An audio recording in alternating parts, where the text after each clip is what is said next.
Сәлем достар, қалдарыңыз қалай? Бүгін біз сіздермен бірге фрикадельный сорпа жасайтын боламыз. Ол үшін бізге ең алдымен қажет болады жуа. Жуаны осылайша бейнеде көріп тұрғандарыңыздай уақтап кесіп аласыздар. Бұдан бөлек бізге сәбіз және де картоп керек болады. Ал сәбізді біз үккіштен өткіземіз. Барлығы бейнеде толық көрсетілген, барлығы түсінікті. Және де бұл сорпа өте жеңіл және жылдам дайындалады. Және де көп ұзақ уақытты алмайды, барлығы жылдам және тез піседі. Себебі бізде фарш тез пісетін болғандықтан бұл сорпаны жылдам дайындауға болады. Бейнеде көріп тұрғандарыңыздай сәбізді де осылай үккіштен өткізіп аламыз. Барлық заттарды алдын ала дайындап аласыздар.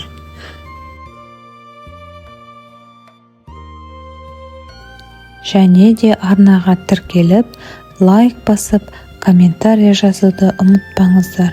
Және де достарыңызбен бөлісіңіздер. Бейнеде көріп тұрғандарыңыздай осылайша қазанымызға сұйық майымызды құйып, алдын ала дайындалған жуамызды сары түс болғанша қуырмалап аламыз. Оның үстіне қазір бейнеде көресіздер, сәбізімізді саламыз. Сәбізімізді де жұмсарғанша қуырып алыңыздар. Және де мен бұдан бөлек қатарлаған перец пен қатарлаған қызанақ салатын боламын. Қазір барлығын бейнеде көресіздер. Егер сіздерде бұндай перец пен қызанақ болмайтын болса, орнына томат пастасын қолдансаңыздар болады. Қазір барлығы бейнеде түсінікті. Бейнеде көріп тұрғандарыңыздай міне перец саламын. Бұдан соң қатарлаған қызанақ саламын. Осылайша тағы да қуырмалаймыз жұмсарғанша.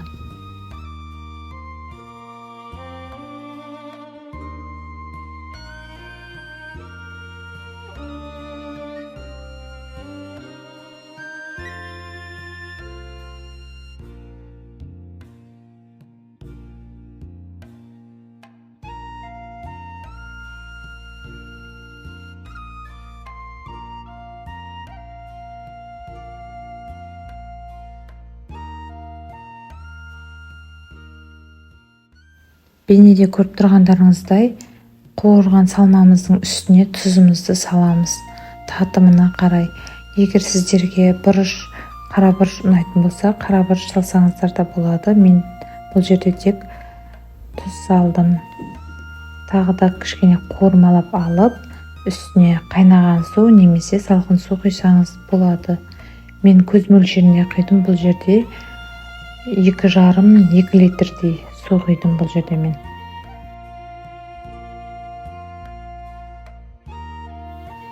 Бейнеде көріп тұрғандарыңыздай жуып тазаланып алынған картоптарымызды осылайша көбіктеп, түрпіжлап кесіп алатын боламыз.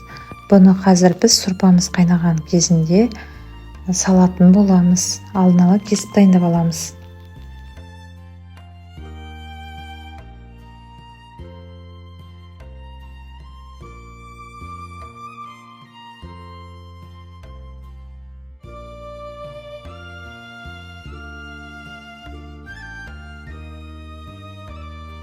Бейнеде көріп тұрғандарыңыздай фрикадельканы жасау үшін бізге қажет болады фарш, күріш, тұз, бұрыш, жұмыртқа. Осының барлығын жақсылап араластыратын боламыз. Барлық қажет заттарды описание бөліміне жазып қалдыратын боламын. Бұл жерде мен фаршты жарты кило фарш алдым, күрішті 3 ас қасықтай алдым. Және де бір жұмыртқа, татымына қарай тұз, бұрыш салатын боламыз. Барлығын жақсылап біркелкі масса болғанша араластырасыздар. Бұл сорпаны жасау өте оңай және жылдам. Тек ең бастысы бізге фарш керек болады. Бұл жерде қалған заттардың барлығы жылдам піседі. Қазір бейнеде көргендеріңіздей барлығын біркелкі масса болғанша араластырамыз. Осы фарштарымызды кішкене дөңгелекше қылып фрикаделька жасап шығатын боламыз. Қазір барлығы бейнеде түсінікті. Мен бұл жерде фарштың ішіне жуа қоспаймын. Себебі жуа қоссаңыз фарштар бір-біріне бірікпей, жабыспай, қайнаған кезде барлығы шашылып кетеді. Сол үшін мен жуа қоспаймын.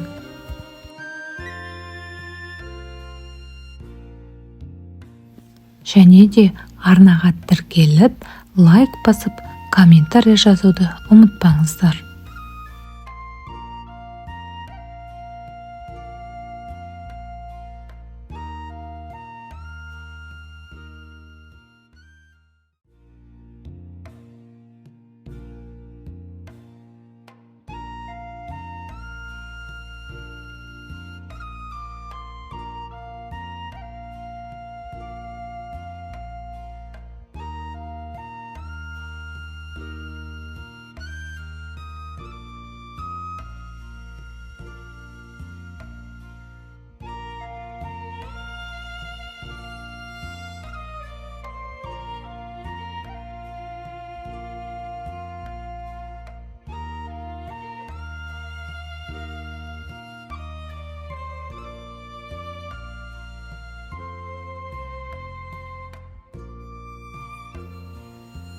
Бейнеде көріп тұрғандарыңыздай қайнаған сорпамыздың үстіне қазір картобымызды салатын боламыз. Және де бетіне шыққан көбіктерін алып тастайсыздар. Және де картобымызды тағы 5 минут қайнатып алатын боламыз.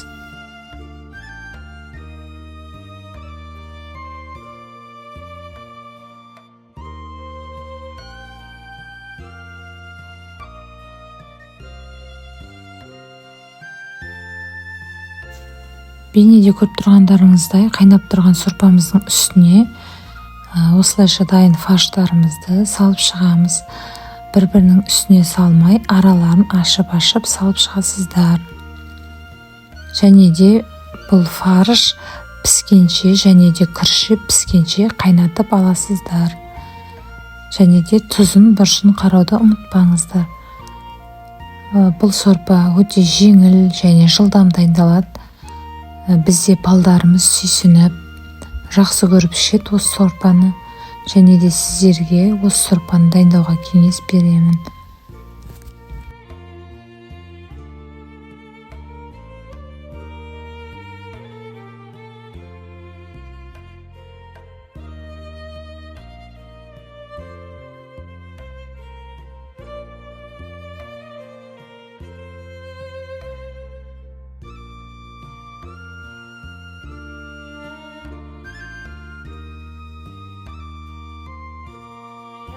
Бейнеде көріп тұрғандарыңыздай сорпамыз дайын.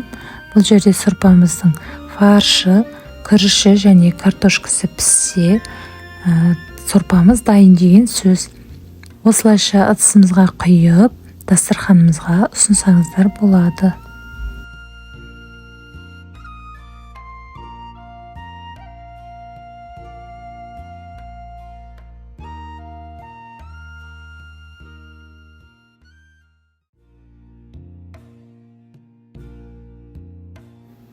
Бейнеде көріп тұрғандарыңыздай осылайша сорпамыз дайын. Сорпамызды қаймақпен ұсынсаңыздар да болады. Өте дәмді және жеңіл, керемет сорпа болып шықты. Арнаға жазылып, тіркелуді ұмытпаңыздар.